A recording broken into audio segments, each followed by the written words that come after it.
तो हेलो दोस्तों, स्वागत है आप सबके मेरे चैनल आर के सोल्यूशन में। और आज हम यहाँ पे देखेंगे सुगम विज्ञान का। इसके पहले वाले पार्ट में हमने कुछ देखा था और यहाँ पे हम लोग यहाँ पे देखने वाले पेट्रोलियम का परिष्करण। ठीक है, तो चैनल पे नए तो चैनल को सब्सक्राइब कर लें, क्योंकि इसका अति लघु क्वेश्चन आपका इस यहाँ पे आपका अपलोड है और इसका लघु है जो इसके बाद हम लोग उसको भी अपलोड करेंगे। तो यहाँ पे आपको लाइक कमेंट करना है ताकि जल्द से जल्द उसका लघु का सीरीज जल्द से जल्द आ जाए।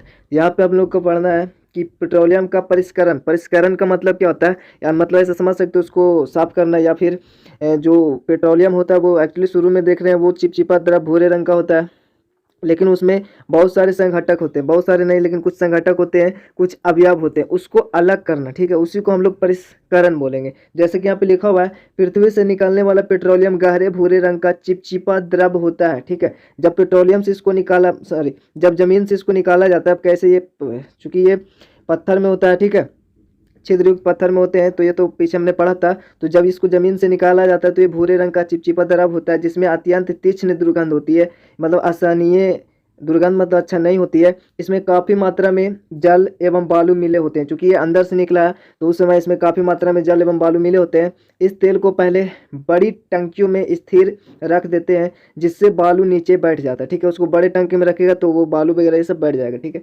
जिससे निथार कर तेल का प्रभाजी आसवन द्वारा, ये आपका एक प्रक्रिया है, इसके द्वारा हमने पीछे भी पढ़ा था, प्रभाजी आसवन द्वारा, तो इसमें शोधन करते हैं। इसके लिए कच्चे पेट्रोलियम को अतीत अतीत अतीत भाप मतलब अतीत भाप द्वारा गर्म करके उसे प्रभाजक स्तंभ में भेजते हैं। ठीक है, उसको हम लोग नीचे देखेंगे आगे उसको किस टाइप से वो होता है। इस प्रकार विभिन्न ताप पर पेट्रोलियम के विभिन्न अवयव जैसे पेट्रोल, डीजल, क्रोसिन आदि, जिन्हें पेट्रोलियम के प्रभाज कहते हैं, अर्थात संघटक कहते हैं, यानी अवयव कहते हैं पेट्रोलियम का। ठीक है, तो इस प्रकार से विभिन्न टेम्परेचर पर इन सभी को अलग किया जाता है, प्राप्त किए जाते हैं। ठीक है, पेट्रोलियम के परिष्करण रिफाइनिंग की परिभाषित आसवन विधि के चित्र 5.4 में दर्शाया गया है, वहीं पर हम लोग देखते हैं। ठीक है, और इतना ही नहीं, इसका जो है संघटक उसको हम लोग अच्छे से देख लेते हैं। तो जैसे कि यहाँ पे आप लोग को दिख रहा होगा, जैसे देखिए पेट्रोलियम गैस है एलपीजी, ये ही पेट्रोलियम का ही संघटक है। ठीक है ना, ये और एलपीजी का यहाँ पे उपयोग देखें तो घरों और उद्योगों में ईंधन के रूप में इसका उपयोग होता है, ये सभी को पता है। ठीक है, यहाँ पे देख रहे हैं पेट्रोल भी पेट्रोलियम के ही संघटक है, अर्थात अवयव है।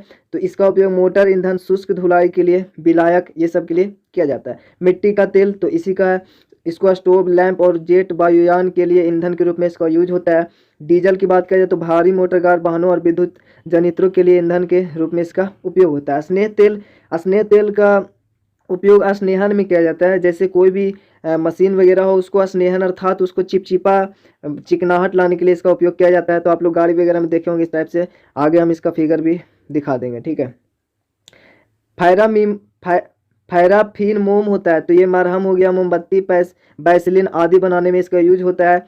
और बिटुमेन तो हमने देखा था, बिटुमेन के बारे में पढ़ा है कि पेंट एवं सड़क निर्माण में इसका उपयोग होता है। ठीक है, अब यहाँ पे हम लोग देख लेते हैं इसका जो यूज होता है। तो देखिए, एक प्रणाली में लगभग 100 मिलीलीटर पेट्रोलियम कच्चा तेल लेते हैं। प्रभाजक स्तंभ को सावधानीपूर्वक, यही आपका प्रभाजक स्तंभ नीचे दिख रहे हैं, तो इसको सावधानीपूर्वक धीरे धीरे गर्म करते हैं, उष्मा के नियंत्रित कर कुछ समय के लिए निम्नांकित ताप प्रासों को बनाए रखते हैं। ठीक है, कमरे के ताप से 70 डिग्री सेल्सियस तक, और 70 डिग्री से 120 डिग्री सेल्सियस तक, और 120 डिग्री से 180 डिग्री सेल्सियस तक, तथा यहाँ पे 180 डिग्री से 260 डिग्री सेल्सियस तक, इतना इसका टेम्परेचर यहाँ पे इतना होता है। और विभिन्न टेम्परेचर पर विभिन्न अवयव अलग होते हैं, जैसे कि यहाँ पे देख रहे हैं द्रव अवशेष से बने तेल और ग्रीज, पेट्रोलियम का प्रभाजी आसवन। नीचे आपको यहाँ पे दिख रहा होगा पेट्रोलियम के विविध प्रभाजों अर्थात अवयवों को पृथक करने की प्रक्रिया पेट्रोलियम का परिष्करण कहलाती है। तो इस प्रकार से आपसे क्वेश्चन भी पूछा जा सकता है। यहाँ पे देखिए विभिन्न टेम्परेचर पर विभिन्न अवयव यहाँ पे अलग किया जाता है। ठीक है, तो इसको हम लोग आगे भी देख लेते हैं। ठीक है, यहाँ पे देखिए बड़े पैमाने पर पेट्रोलियम के परिष्करण के मुख्यतः निम्नांकित पदार्थ प्राप्त होते हैं, जैसे में पहला आपका पेट्रोलियम गैस हो गया। ठीक है, पेट्रोलियम गैस, तो इसके बारे में, इसमें C1 से C4 तक वाले हाइड्रोकार्बन रहते हैं। ठीक है, ये भी आपको याद रखना है कि C1 से C4 तक वाले हाइड्रोकार्बन पेट्रोलियम गैस में होते हैं। यह 40 डिग्री से कम ताप पार्श्व में कच्चा पेट्रोलियम से पृथक होते हैं। तो इस सबका टेम्परेचर भी आपको याद रहेगा, तो आपके लिए अच्छा होगा कि ये पेट्रोलियम गैस जो है वो 40 डिग्री से कम ताप पर कच्चे पेट्रोलियम से अलग होते हैं। द्रवीभूत पेट्रोलियम गैस जैसे LPG के रूप में या ईंधन के रूप में व्यवहार होता है। टायर उद्योग के लिए आवश्यक कार्बन ब्लैक के उत्पाद में इसका उपयोग होता है। ठीक है, और यहाँ पे सेकंड नंबर आपका है पेट्रोल। तो पेट्रोलियम के प्रभाजी आसवन से पेट्रोल भी प्राप्त होते हैं। पेट्रोलियम के प्रभाजी आसवन से पेट्रोल भी प्राप्त होता है। यह प्रभाजक स्तंभ में 40 डिग्री सेल्सियस से 170 डिग्री सेल्सियस के बीच में प्राप्त होता है पेट्रोल आपका, ठीक है। ये 40 डिग्री और 170 के बीच में होता है। और इसमें C5C10 तक वाले कार्बोहाइड्रेट विद्यमान रहते हैं। यह स्वच्छ हल्का पीला द्रव ईंधन है। पेट्रोल देखे भी होंगे। इसका अपेक्षिक घनत्व 0.75 है। यह अत्यंत ही दहनशील होता है, चूंकि ये तुरंत जल जाता है, ठीक है ना, इसीलिए इसको बोलते हैं अत्यंत दहनशील होता है। यह मोटर गाड़ियों, मोटरसाइकिल तथा अन्य हल्के वाहनों में ईंधन के रूप में प्रयुक्त होता है। इसका उपयोग विलायक के रूप में कपड़ों की शुष्क धुलाई आदि में किया जाता है, ठीक है ना। अब चूंकि यहाँ पे तीसरा में आपका क्रोसिन है, तो ये आप सभी को पता होगा, इसको देखे भी होंगे। क्रोसिन ये पेट्रोलियम के प्रभाजी स्रावन से क्रोसिन प्राप्त होता है, ठीक है। यह 170 डिग्री से 250 डिग्री सेल्सियस के बीच स्रावित होता है। इसमें जो है C10 से C12 तक वाले कार्बोहाइड्रेट विद्यमान रहते हैं। यह घरेलू ईंधन के रूप में काम आता है। यह घरों में दिया, लैंप एवं लालटेन जलाने के काम आता है। इसका उपयोग स्टोव में भी किया जाता है। रॉकेट चलाने में क्रोसिन का भी उपयोग द्रव प्रणोदक के रूप में होता है। और अगला आपका चौथा है कि डीजल या गैस तेल। तो डीजल या गैस तेल पेट्रोलियम के प्रभाजी आसवन से डीजल या गैस तेल भी प्राप्त होता है, ठीक है। 260 डिग्री सेल्सियस से 340 डिग्री सेल्सियस के बीच में इसका स्रावित होता है। तो ताप का यह परिसर पेट्रोलियम के प्रभाजी आसवन में बीच वाला क्वथन क्षेत्र कहलाता है। जो इसका बीच वाले जैसे 260 और 340 डिग्री के बीच में होता है, तो इसी को हम लोग, ये जो परिसर है उसको पेट्रोलियम के प्रभाजी आसवन में बीच वाला क्वथन क्षेत्र ये कहलाता है, ठीक है।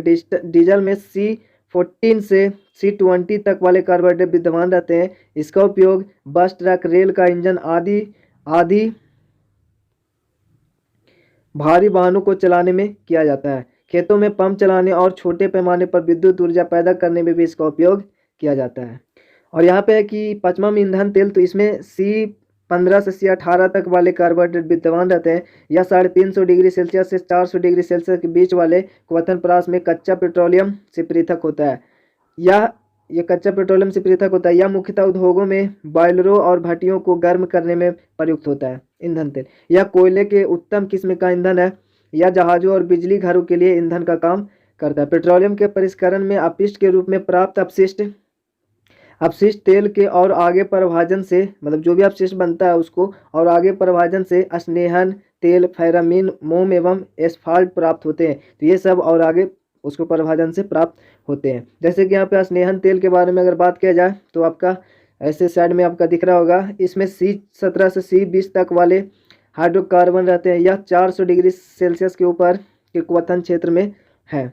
अपशिष्ट तेल से पृथक होता है, ठीक है। इसका उपयोग मशीनों और इंजनों को स्नेहन अर्थात उसको चिकनाहट लाने के रूप में इसका होता है। और 7 नंबर में आपका पैराफिन मोम। यह C20 से C30 तक वाले कार्बोहाइड्रेट का बना होता है। यह 400 डिग्री सेल्सियस से ऊपर वाले क्वथन परास में अपशिष्ट तेल से पृथक होता है। इसका उपयोग मोमबत्ती, वैसलीन, मलहम, ग्रीज इत्यादि बनाने में किया जाता है। और 8वां आपका है एस्फाल्ट काले रंग का चिपकने वाला एक द्रव है। इसमें C30 से C50 तक वाले कार्बोहाइड्रेट रहते हैं। यह वाष्पित नहीं होता है, ठीक है, वाष्पित नहीं होता है, अतः अपशिष्ट तेल के और आगे परिभाजन में यह अवशेष के रूप में बच जाता है, क्योंकि वाष्पित नहीं होता है। और इसी कारण से इसका उपयोग सड़कों की सतह बनाने और भवनों को जलसा बनाने में होता है। और यहाँ पे पेट्रोलियम की प्राप्ति और परिष्करण का स्थान। तो यहाँ पे देख लिए पेट्रोलियम का सामान्यतः अपसादी चट्टानों में पाया जाता है, ठीक है। पेट्रोलियम 1859 में USA के पेंसिल्वेनिया में विश्व के प्रथम तेल कुएं की खुदाई की गई थी, प्रथम थी। 1867 में पेट्रोलियम आसाम के मैकूम में प्राप्त किया गया। भारत में पेट्रोलियम असम स्थित डिगबोई और नरहकटिया में, गुजरात स्थित अलिंकेश्वर और कैम्बे में तथा दक्षिण भारत के कराईकेला क्षेत्र में पाया जाता है। यह मुंबई के निकट समुद्र तल में गहरे दबे हुए तेल भंडारों से भी प्राप्त किया जाता है। इस तेल क्षेत्र को मुंबई हाई कहते हैं। हाल ही में गोदावरी और कावेरी नदियों की द्रोणी के निकट से भी पेट्रोलियम एवं प्राकृतिक गैस प्राप्त हुए हैं। तेल परिष्करण का काम मुख्यतः डिगबोई और नुनमती, विशाखापत्तनम, बरौनी एवं मुंबई के निकट ट्राम्बे में किया जाता है। सरकारी संस्था इंडिया ऑयल कॉरपोरेशन अर्थात इंडिया ऑयल कॉरपोरेशन इसका लिमिटेड अधिकांश पेट्रोलियम का परिष्करण तथा उसकी खरीद बिक्री करता है। तेल और प्राकृतिक गैस कमीशन यानी कि oil and natural gas commission यानी ONGC, इसका ये फुल फॉर्म हो जाएगा। तो पेट्रोलियम के नए स्रोतों का पता लगाता है। ये क्वेश्चन हो सकता है कि कौन पता लगाता है, तो ये आप बता सकते हैं। तो इस वीडियो में इतना ही, और इसका एक पार्ट और बनेगा, ठीक है, इसका एक पार्ट और बनेगा बस, उसके बाद ये खत्म हो जाएगा। फिर रह जाएगा आपका क्वेश्चन आंसर। तो क्वेश्चन आंसर अति लघु हो गया है, ठीक है। तो आप कमेंट लाइक शेयर करें। तो मिलेगा आपसे अगले वीडियो में, तब तक ले जय हिंद, जय भारत।